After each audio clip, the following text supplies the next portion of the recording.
Hey everyone, and welcome back to The Explainer. I am absolutely thrilled about today's topic because we're going to objectively break down the structure of a complete business-in-a-box digital product. We're looking at a comprehensive sales page for something called the YouTube Growth and Automation System, PLR. Now, PLR stands for Private Label Rights, and let me tell you, this isn't just your standard online course. No, it's a completely prepackaged business asset. We're going to dissect exactly how this offer is constructed, how it's marketed to buyers, and what actually comes inside the virtual box. Okay, let's dive into this. Here is our roadmap for today. First, we'll look at the YouTube creator's struggle. Second, the tripwire solution. Third, we'll peek inside the 11 modules. And finally, we'll wrap up with the PLR licensing rules. All right, starting right off with Section 1, the YouTube creator's struggle. Let me ask you this, and really think about it. Are you tired of guessing what the algorithm wants and facing constant burnout? Before the sales page ever even mentions what the product actually is, it focuses intensely on this exact pain point. It's targeting a very specific audience with a very specific set of frustrations. You know, the sales page knows that creators today totally understand the massive potential of YouTube, but they just feel completely stuck. They're tired of posting randomly, watching their views spike one week and then literally disappear the next. The underlying pitch here is that even incredibly talented creators are failing simply because they lack a repeatable system. And this brilliantly illustrates how the sales page methodically lists out these struggles to position its system as the ultimate cure. The source identifies common pain points like slow channel growth, inconsistent video uploads, unclear audience strategy, constantly chasing trends, and that draining effort that inevitably leads to total burnout. We've all been there, right? Well, by explicitly outlining these challenges, the product positions itself not just as a random collection of tips, but as a predictable engine for reach and income. It's promising a roadmap to completely remove the guesswork and turn all that draining effort into sustainable, daily revenue. Which brings us nicely to Section 2, the tripwire solution. Here is where the sales page actually makes a massive pivot. It shifts its perspective away from the burned-out creator and speaks directly to the digital marketer. To really grasp this, we need to understand what a tripwire offer is. Basically, a tripwire is a low-priced, high-value front-end package. It's specifically designed to filter out freebie seekers and quickly turn cold visitors into actual paying customers. The sales page explicitly pitches this entire PLR package as a strategic tool to build trust and massive momentum in a sales funnel. It's essentially an entry-level offer that gives people a super easy yes, bringing them into an ecosystem where they can eventually be sold much higher-priced programs.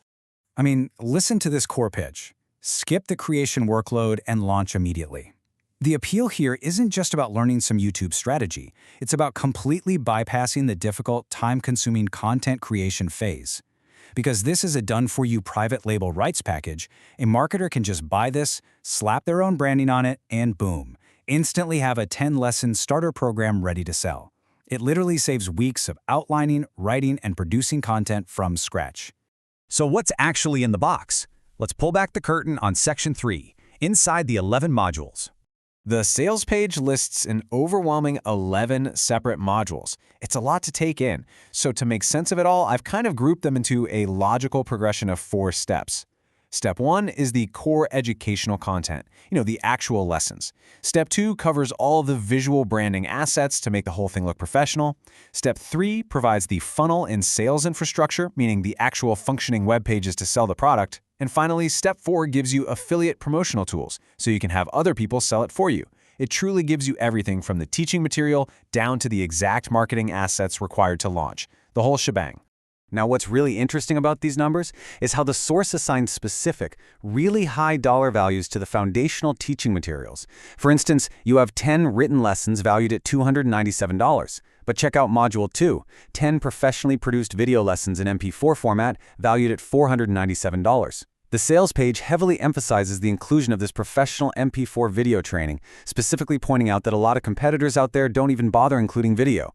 Plus, they throw in audio lessons and fully editable PowerPoint slide decks, giving buyers multiple different formats to offer their own students. But they don't stop at just the content. Moving into the marketing side, this package is incredibly comprehensive.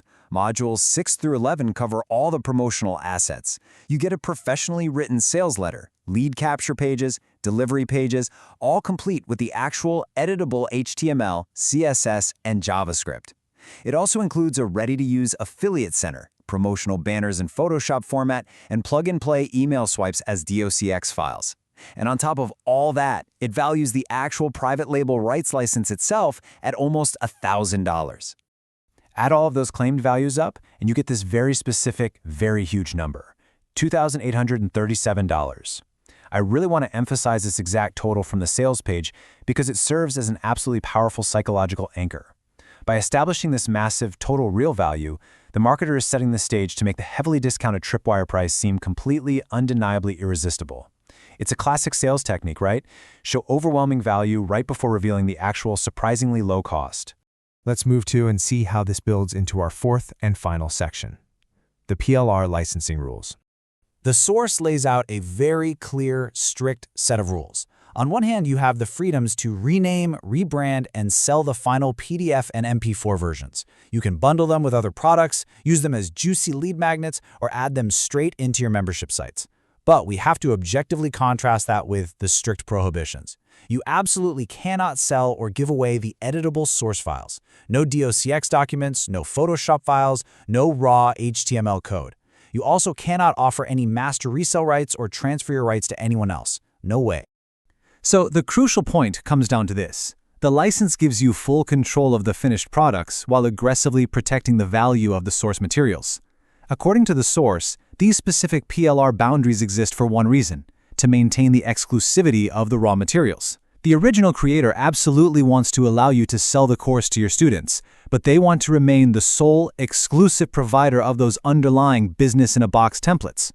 So we've seen how a single sales page targets creator burnout, pitches a done-for-you funnel solution, itemizes literally thousands of dollars in perceived value, and then carefully licenses out its assets. It all leaves us with this final lingering thought. In an economy completely driven by content, is the fastest way to grow simply buying the blueprint? It's a truly revealing look into the hidden mechanics of business-in-a-box products in today's creator economy. Thank you so much for joining me on this explainer. I really hope this breakdown helped clarify exactly how these digital